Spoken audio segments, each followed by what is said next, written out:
welcome to another exciting edition of Wiley's Unrequested Ramblings. Friend of mine from Ohio put a thing, well, I'll get to it in where it's from, in our Facebook Messenger chat, and most of the people in that chat are mechanics, and we're just like, for the love of God, really? So before I show you what it is, I'll show you where it's from. And this is some outlet called Happy Life. I don't know who they are. I don't know where they're from. I would just tell you, looking at the general theme of the content, it's a primarily female audience. I don't mean that in any kind of derogatory way, because I actually know quite a few really good female mechanics, like really good. But yeah, that's not who this is for. This is for, yeah, the ones who don't think all that much. So yeah,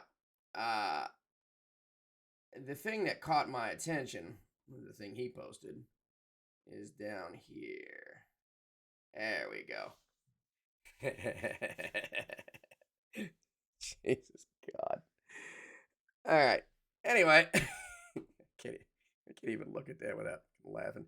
All right, so we're going to play this, and we're going to react to different parts of it, and then we're going to tell you what you're supposed to do versus what these idiots tell you to do, because they're stupid.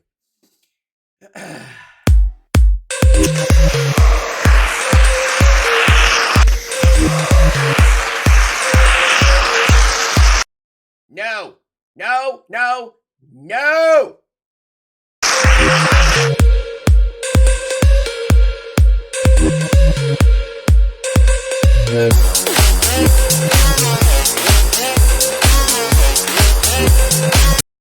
All right, so I'm a mechanic. I'm not a body shop guy, but I know enough.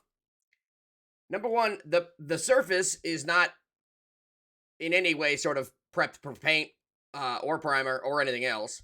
You basically, you really get that paint to work. You need it to down to the bare metal, or at least down to a lower area of paint or primer. You need something for the paint and the primer to stick to.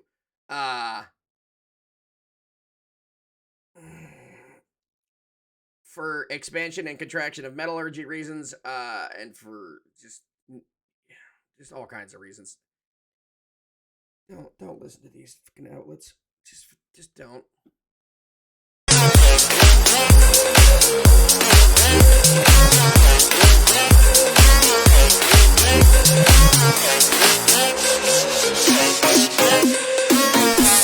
Well, at least now they're doing the paint prep, so it'll have something to stick to, but still, no.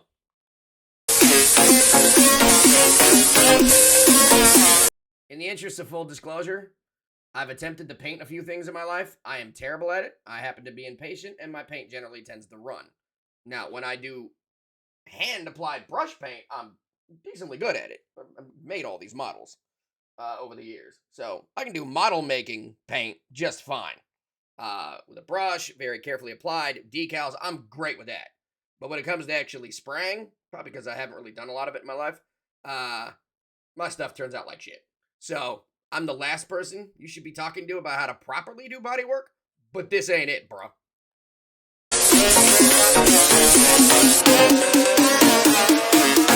Get the fuck out. No. If you want to fix something correctly, that's how you fix something correctly. You take it down to the bare metal.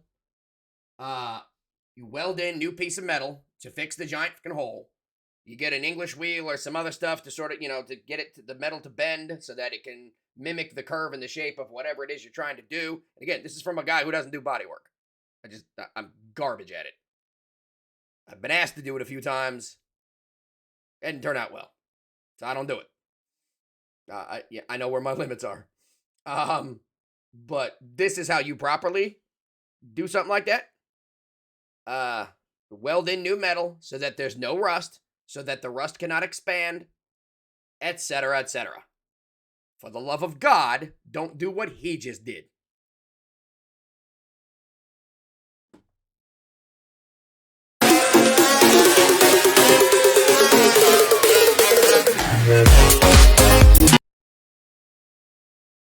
As a person who has had a lifetime of, when I'm really trying to balance something, I tend to have a little bit of a, just like a very minor, not a shake, but like a, uh, I have this problem. I've never spilled that much unless there was a very high wind. If you have, even with a mildly shaky hand, you should not be spilling that many places.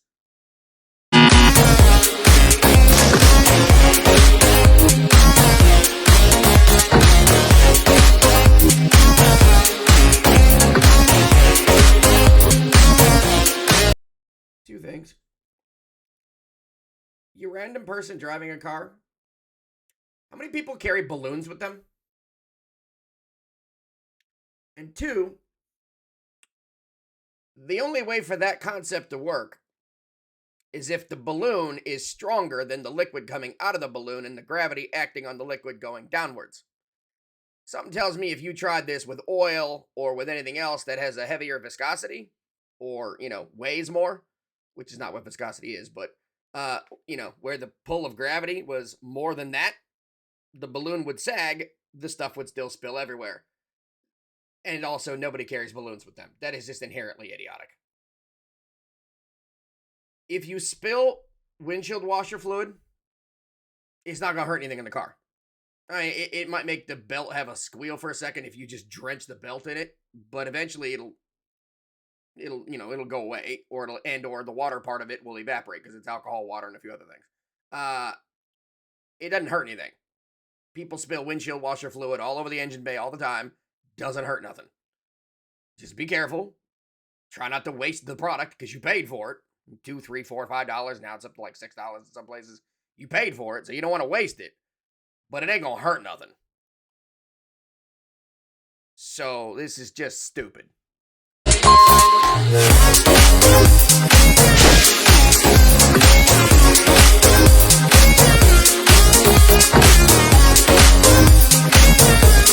Okay, fuck no. No, no, no, no, no, no, no, no, never, never, never, never, never, never, ever do that. Okay? There's a product. Number one, get to the right window here. That. Come on, O'Reilly's. Load. There you go. There are multiple ways to properly patch a tire. The one that repair shops use is they pull the tire off the wheel. They ground out a little bit of the rubber. I used to do this. I hated it, but I used to do this. At Firestone and in CarX, a couple other places I worked. You ground out the little rubber with like this little, it's on a die grinder, and it's, made out of copper, and it's got like, little beads of copper sort of welded to it or whatever. And it's almost like sandpaper, but it's actual metal like sandpaper. And it will the inside of, the surface of the tire and clean that off and make it a rough surface or whatever. And then you put the patch through, you stick the patch, and then you put, vulcanized rubber, whatever, the sealant around that from the inside of the tire. That's the proper way to do it. And even then, that can only be done when you have, I don't have a tire with me, but when you have a tire, that can only be done as long as the puncture is basically, what is it, about 2 or 3 fingers, something like that. I can't remember. It's been like a decade since I'm on tires. But about that much, giggity, about that much away from the outside edge of the tire or away from the sidewall, towards the middle of the tire, only inside of that is it safe.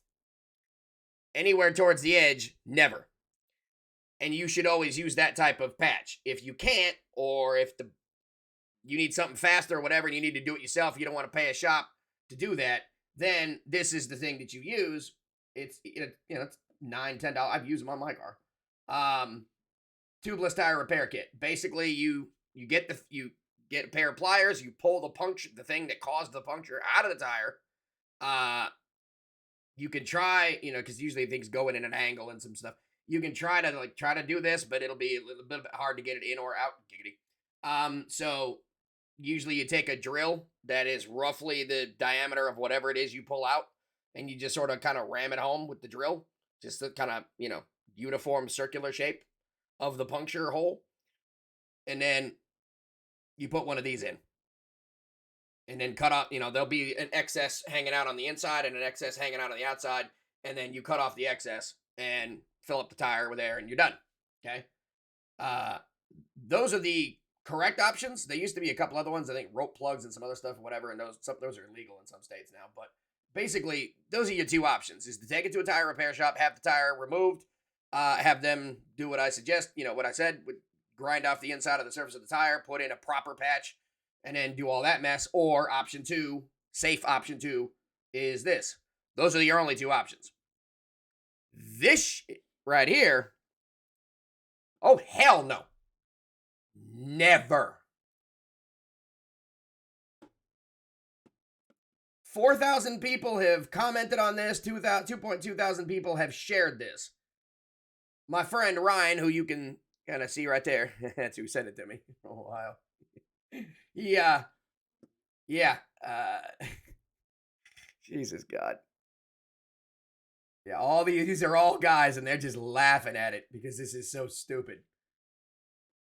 This part is just beyond stupid. It's just breathtakingly, recklessly unsafe. Don't ever fucking do that. Unless you want a tire to pop while you're on the highway or something, and that's the end of you. Bye-bye.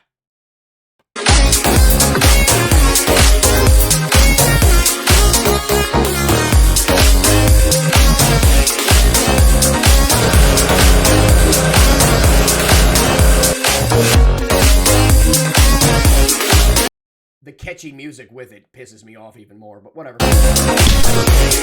Now that's a legitimate problem. I actually have that issue with my Ranger because I have a 94 Ranger that a customer we used to have in Wisconsin gave to me because they didn't want to see it scrapped, and the door catches on it don't stop at the detents that they're supposed to, so it just sort of swings open. So I always have to hold my door on that 94 Ranger, to prevent that exact thing.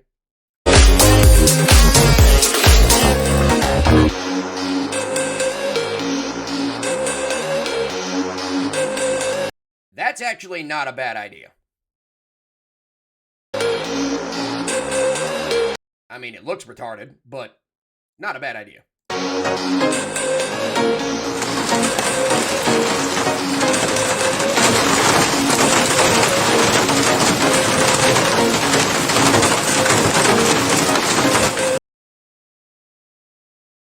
Most cars nowadays, made in the past 15 years or so, no, not 15, probably about 10 years, because my 07 Mazda doesn't have it, or the 10 Mazda we have. Most cars, not okay, let's put it this way. Most cars above, say, a $23,000 to $25,000 price point, they usually have, if they have power mirrors, and nearly every car does, they usually have, frequently will have heaters built in to the, your side mirrors to prevent that exact problem.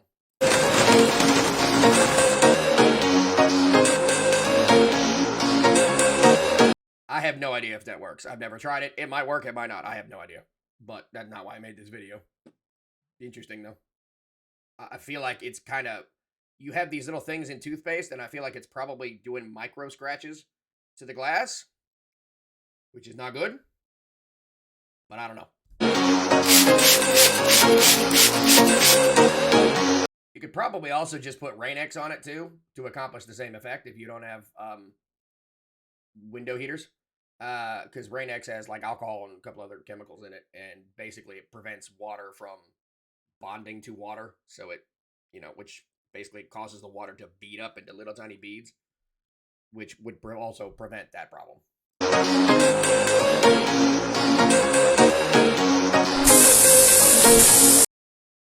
Fascinating idea. Never seen anybody ever do that. The likelihood is you're still going to have paint overspray on the tire somewhere. So this is not really an effective way of doing this on a tire or a wheel that you care about.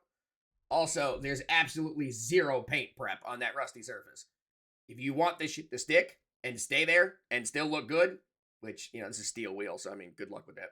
But if you want the paint to actually sit there long term, you kind of have to do some sort of scratching or prep or whatever to get the stuff to stick. There's actually a chemical called POR 15 that works really good on rusty areas like that. Unfortunately, I've used it. It peels off of painted areas, so it wouldn't really help you with the rest of it. But you need some sort of prep with this to get this to actually work and stay, you know, yeah. But if you're trying to do like a demolition derby car where, you don't want the tires to have paint on them, but you don't care about the wheel and you just, for the, I don't know, 3 people that might see this that do demo derby, which is fantastic sport, by the way. But yeah, don't do this. You're going to end up with paint overspray, and the paint's not going to stick after a long-term period of time in the rusty areas.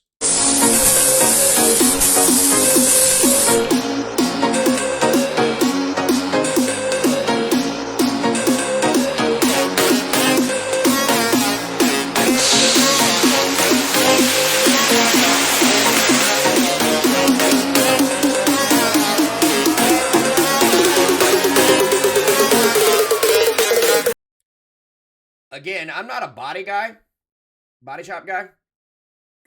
I've never heard of that, and I've never seen anybody do that. Coke is made of acid. It's water, acid, sugar, and several other chemicals. I love soda. I drink it all the time. Cheers. But you don't really want to pour anything with acid on a paint job. If you're trying to degrease an engine, that works great. Without a heavy chemical, soda will work great. But I've never seen anybody do this. I don't know if it's okay. I don't know if it's not okay. I have never heard or seen anybody do that with Coke or with baking powder or with anything else. Usually how you get out a really good scratch is, because the scratch is in the clear coat, is you generally buff the clear coat, which is like a certain, layer.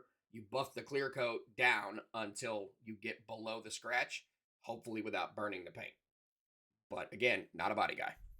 That's my understanding of how that's done. I've seen, used to work at the dealerships. The detail people generally deal with that kind of stuff.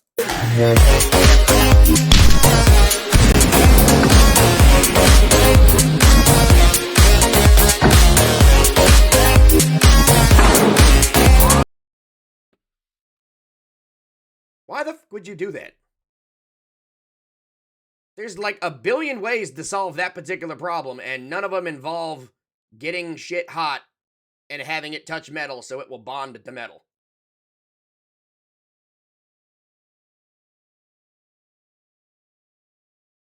Let's see here. There are a billion ways to do that with a tool like that, where basically it's a giant suction cup and it gets attached to that, and you use that as a slide hammer to pop it out. There's a tool like that.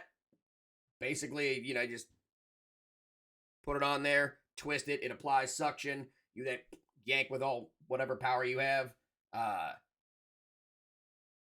There's that one, which I think uses really high intensity magnets to hold to the metal of the car. I'm not exactly sure what they're using for the inside part there. Some sort of adhesive that won't damage the paint that is specifically intended for that purpose. But yeah. At any rate, like I said, there's a lot of ways to do that, and I've never seen that. I'm not even sure that first of all, I don't think you want any glitter on the car, but who the hell even has this stuff? What are those multicolored glue sticks with glitter in them? Who has that stuff? My wife's got a glue gun for all kinds of craft projects, and it's always the white stuff that gets hot and then it melts, and then you use it for, it comes out of the gun, and the hell is this crap? I've never even seen that. I don't hang around hobby shops, but, still. No, just go buy the cheap tools to do that job. Way more effectively.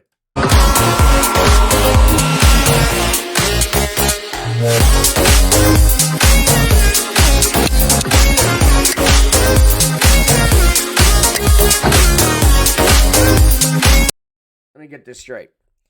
You have an inflator. You plugged the inflator into your tire. You didn't check to see if the inflator worked before plugging it into your tire. Okay. So we're not running on all cylinders here. Lovely.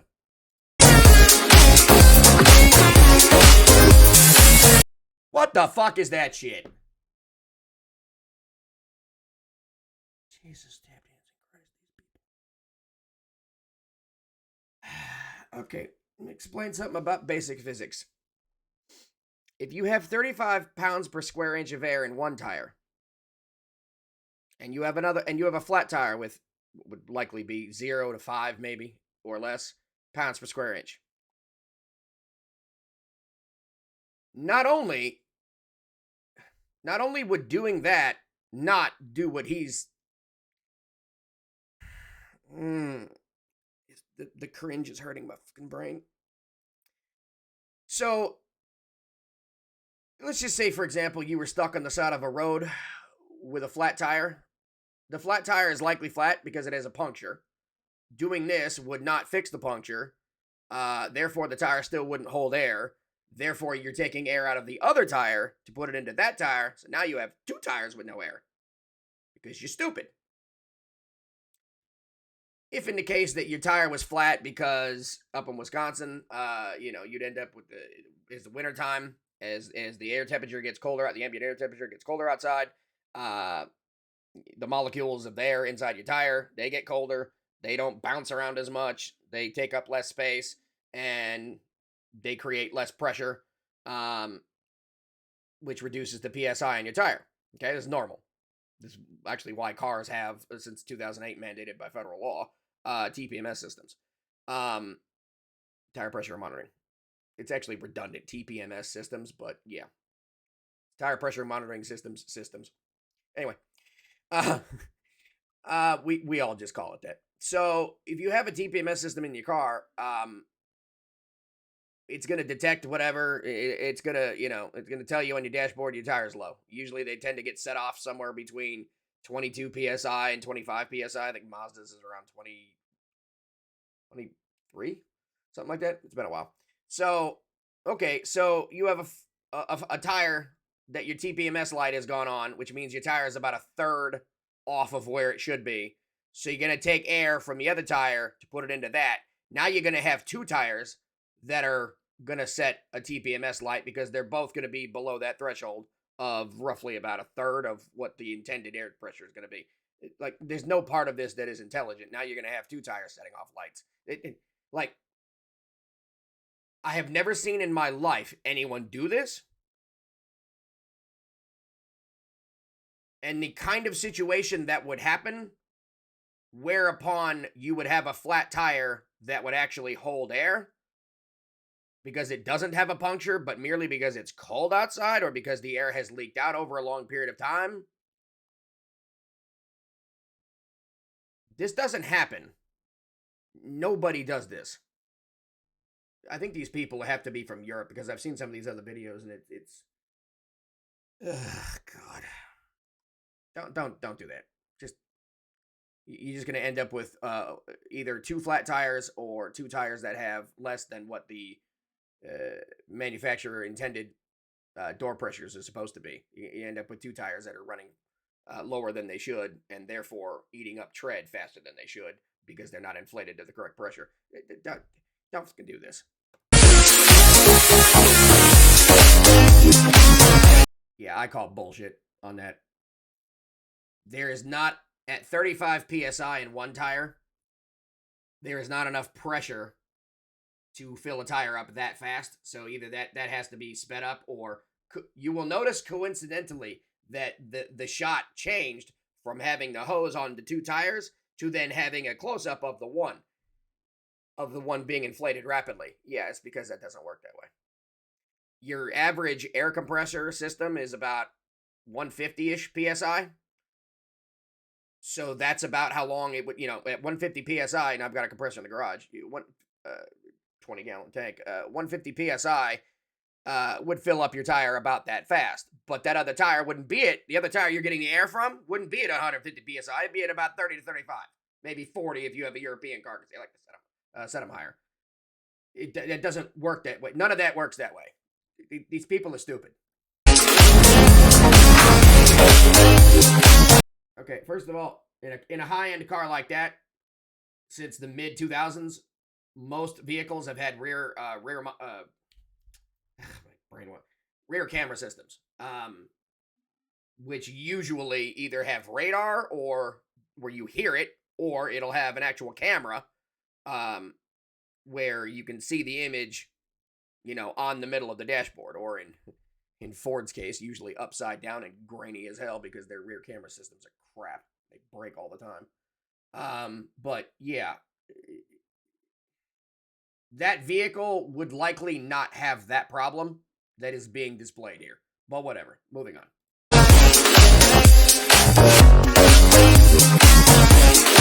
What the fuck is wrong with you? Oh. No. Just no. No. No. No. Don't do that.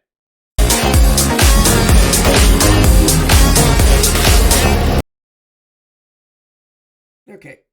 On top of the fact that you're putting an adhesive onto paint now, and that's a high-end car, so that's going to cost, you're not going to like the appearance of because it's going to probably fall off. And if it doesn't, it will have chemical interactions with the paint. Don't do that. On top of that, who's going to drive around with a car with that looking like that? Especially someone who owns a nice, mid $30,000, mid $40,000 SUV. You're going to drive around to LA or Chicago with this giant red piece of shit on the back of your bumper? Really? My God. I would love to know how many people actually watch this shit. Because I can only tell how many people have 4,000 comments from people going, men mostly probably going, the fuck's wrong with you? Don't do any of this shit. Yeah, I'm telling you the same thing.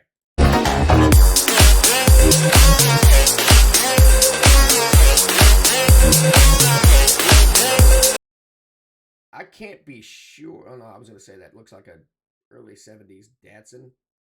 Maybe 510, but then I realized this is clearly Europe, so I'm not sure what brand that is. Caught my attention though. Very nice looking car.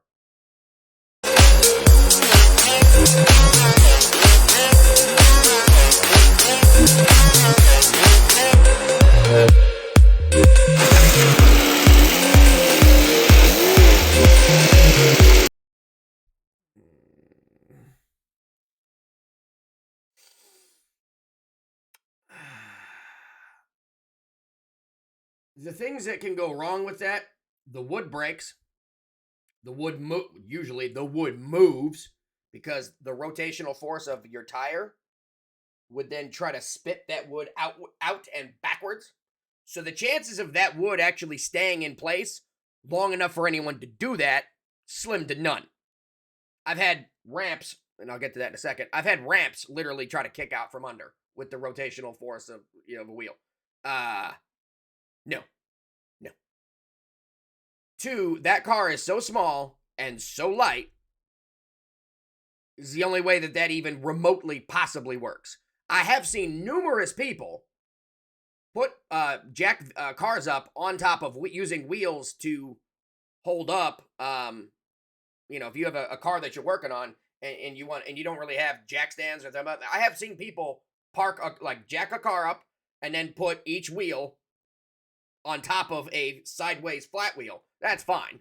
I mean, I wouldn't recommend it, but, in a pinch. But driving the car onto that, no. Just, no. Also, it's just so fucking aggravating. Let me see here. There we at. There's the ramps. There we go.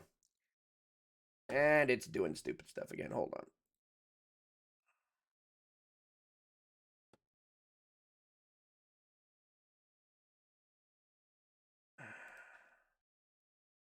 OBS likes to screw me. Okay, there we go. There are, again, billions of ways to get that particular task accomplished of jacking a car up, and they don't require you to do That's not even like where for a car that light, it's not even like it's dodgy, although it kind of is. You're more likely to spit the piece of wood out the back and possibly hit somebody with it, and have the car fall onto the tire. As long as nobody's under it, I don't think anybody's probably going to get hurt, but it's not actually going to accomplish what you're trying to accomplish unless your car is that light and somehow the laws of physics do not force that wood to move.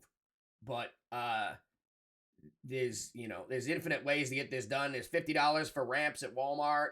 There's more expensive ones in various places, metal ones. The metal ones are best because they can hold the most amount of weight. I mean, you got that there. What I really want, because I actually have ramps. See? I've got 2 of these in the garage. The problem with these is that the little rubber doodads that are supposed to go in the front here, they like to come out. And then once those are gone, there's nothing friction-wise holding this to whatever concrete or whatever surface you're trying to move a car onto. So when you go to, and you're always in first gear, whenever you go to try to take it, the car out of park, and put it into drive, the car doesn't want to go up, so you have to kind of gun it just a little bit. And if you gun it too much, the wheel will rotate and kick this thing out backwards or out the sides, or it'll just, yeah. So that's the problem with these. The metal ones are better. And then the other thing is once you use these, this is still stuck in the way after the tire is actually on here. So that's issues with that. I would prefer to have like this one here, where you have a detachable part that can come off, and that way you can, especially if you're trying to, do an oil change or something else in a hurry, or if you already have the vehicle on, on these ramps, and you decide that you need to actually use a floor jack to move the vehicle, higher or whatever, and you need to use the pinch weld right there, then basically, it's in the way. Is it showing my? I don't know if it's showing my mouse, but anyway, yeah, that would actually be a really smart idea. But again, there's all kinds of different options to accomplish that, and none of them do that. So just gonna go to that one. Okay.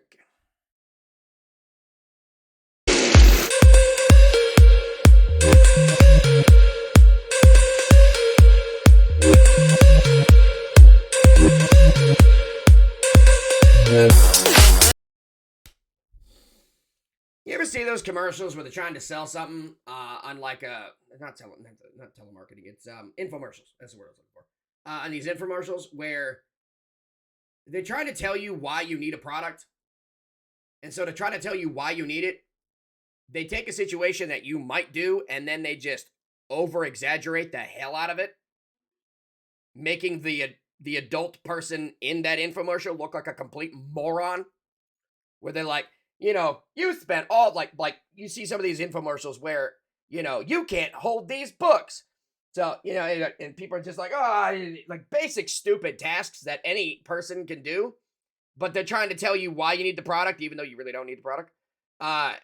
So they will have the person in the infomercial do incredibly stupid stuff and then show you how that product will solve that problem. That's what that is. Because, my God. Do you not know how to pour? I mean, I've got a slightly shaky hand sometimes. Do you not know how to pour? I don't watch that again.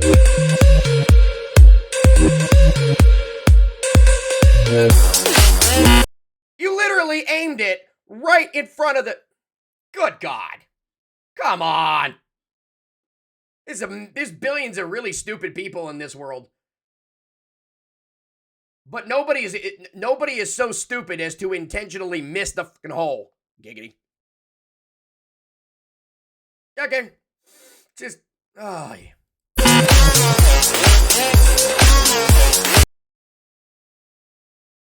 I get the concept. And I'm not saying the concept is wrong. But this would take forever because if you overpoured, it would still overpour Like if you were trying to do this and put oil back in, unless you were really careful and slow, you know, get your hand, and you over pour, where basically some of it will go on to the screwdriver, whatever the hell they're using, but the rest of it will continue on because physics forward and still hit the engine, the little plastic engine cover. The amount this would take you a lot longer to put oil in a car. It's not that it's wrong, it's just that it's dumb.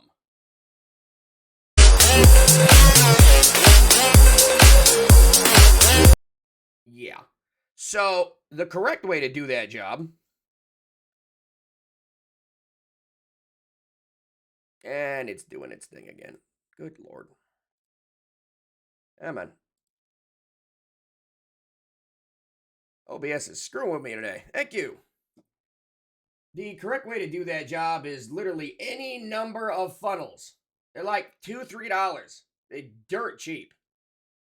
I got a few of them here. I mean, if you is a transmission fluid funnel, really long funnel, goes into a transmission, dipstick tube. Okay, you can use this for oil. It'll take longer because this smaller opening, so it'll take longer for the air bubbles because as you pour oil in, air has to come up out to displace it because physics. So it would take a while for the air bubbles to get up out of here and longer. So this is not preferable, but you can. It'll do the job. It'll just take longer. Other options are, this kind of thing where basically you have the oil bottle, you screw this on. This actually works quite well. It helps if you squeeze it, but even then, again, the quickness at which this job is done is limited because of the small opening of the air bubbles coming, because for every amount of oil that goes down into the engine, there's going to be some air that comes back up into this bottle to displace what the oil that has already poured out of the bottle. So this will still take longer, but it works. If you have a few minutes extra and patience, this works just fine. That's why I have one. This is another option. I don't recommend it because it will take you forever to get that accomplished. This is actually meant for gear oil, for a manual transmission, which I have 2 vehicles that have manuals. You can use this. It'll just take forever.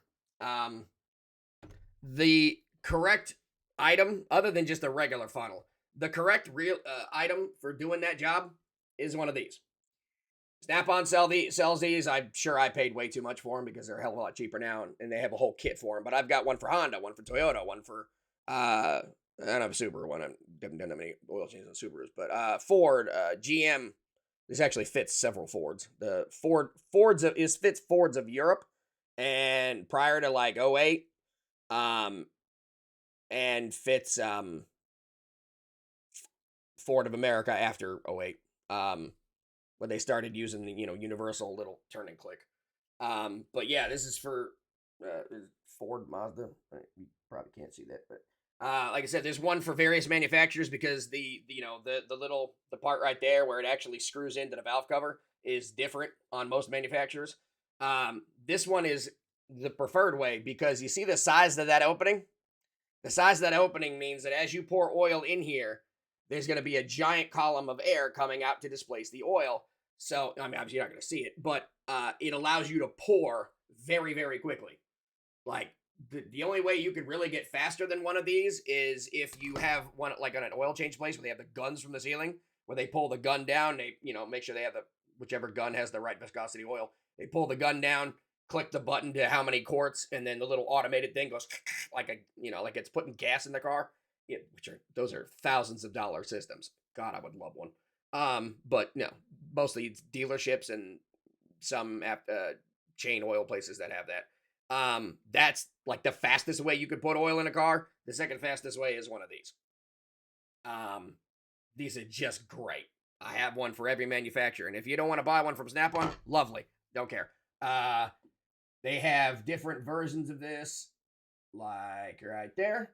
where you can get one giant funnel and then you've got a bunch of different adapters that will fit different cars. I have no idea how well these work because obviously I've got I think it's a red one for Toyota, a black one for Honda, green one for Ford prior to '08. It also works for some GM, and then several other ones. Volkswagen one. Yeah, I bought these before they came out with universal kits where you just had a one funnel and a bunch of adapters. But yeah, it's a little pricey. It's $50, but that's why mechanics buy these things. But you can also have an extension tube if you're dealing with things like the Honda Odyssey, which I love Honda. Hate the Odyssey. Comfortable vehicle, but transmission issues after 250,000 miles and power sliding door problems that'll blow your wallet out. But doing oil changes on them, where the oil goes in is sort of down and at an angle. Because, yeah, Honda should really put something on there to bring that up higher, but whatever. So you have things like this in order, you put onto there in order to facilitate doing like a Honda Odyssey or same thing with a Pilot, although the Pilot doesn't have the chassis overhang for the radiator support right there. That's quite as bad, but yeah, it's something like this. There's a billion options. Just pick one, but I've never seen anyone do that with a screwdriver. I'm not saying it wouldn't work. What I'm saying is that unless you have a lot of experience pouring fluids into things, giggity, you're probably not. You're probably going to end up being a touch over aggressive with it, and the oil's going to overshoot the screwdriver and still hit the valve cover. So, which doesn't really hurt anything. The oil burns off as the engine runs. It just makes some fumes out of the engine bay, and it makes some smells coming through the car's HVAC system.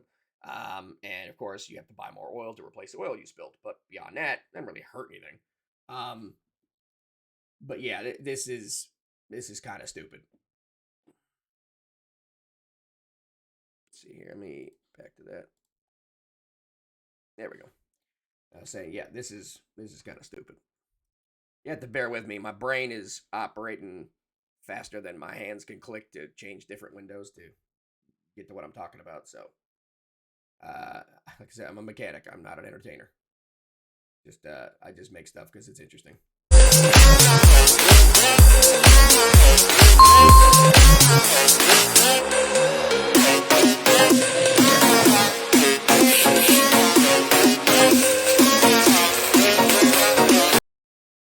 That was soda, I believe, correct?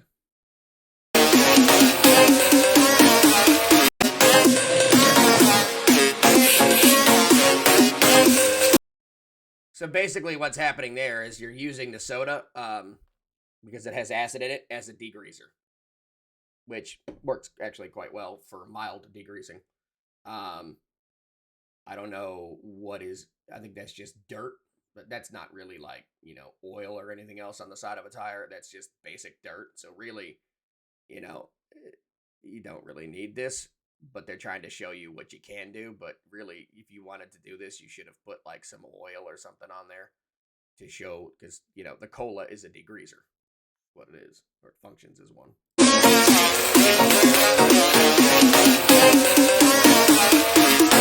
Yeah, that's okay. So they're showing you this after drying it, or as it's drying. It's not a tire shine compound, so it's not going to, after about 10 minutes later, all the water in the cola is going to evaporate, and you're just going to be, or the water that you use to rinse it off is going to evaporate. So you're just going to have just a regular dry tire. It's not going to, look wet like that. So what they're showing you here is not entirely accurate.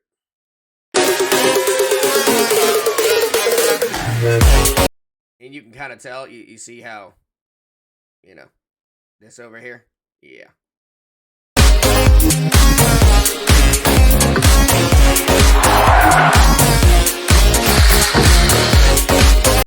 I've actually heard of this. I've never done it. This might actually be somewhat legitimate. I've heard of it from mechanics in a pinch. But if your heating system in your car doesn't have a broken blend door, then you should not really have a need for this.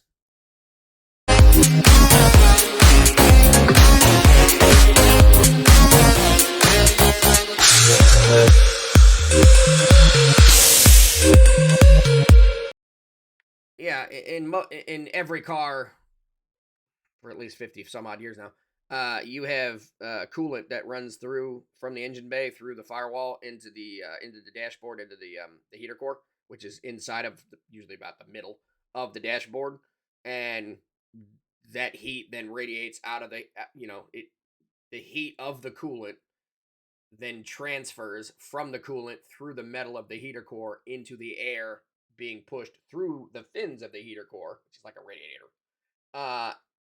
And you get heat into the air, and then that air that is now heated, having taken the heat away from the coolant, antifreeze, then gets pushed either to your face or to your feet or to the windshield as a defogger. So if your car's if your blend door is working correctly and your mode door is working correctly, this should not be an issue. So, but if you got a broken piece of car, well,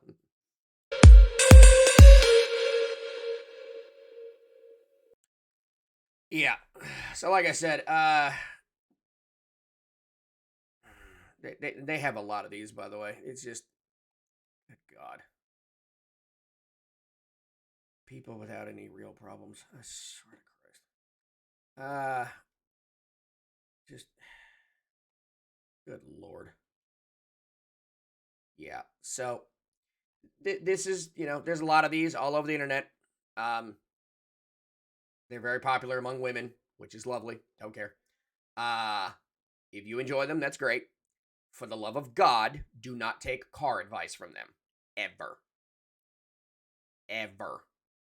You might get one good tip, like the shaving cream, and that's not even really a good tip. That's a tip like pretty much nobody would need unless you had a broken blend door or a broken mode, the mode door that between feet, face, and windshield, or the blend door, which changes for switches from hot air to cool air and whatever.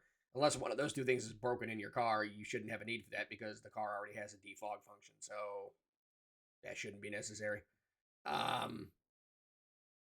Now, if you wanted to use that shaving cream thing on like rear windows, or you shouldn't need it on the back window because most cars have a rear defogger grid built into them, or on like a driver window or a passenger window. Okay.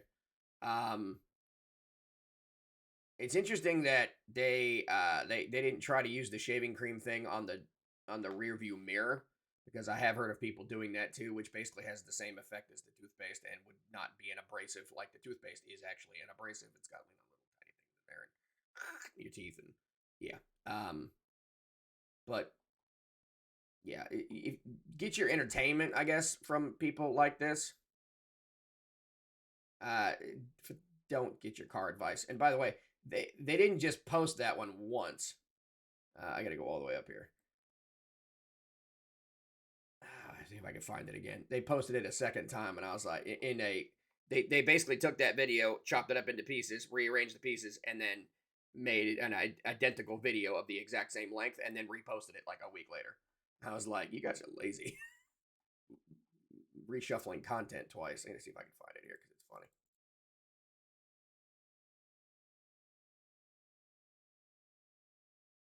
Where is it at? I saw it earlier. Oh my God.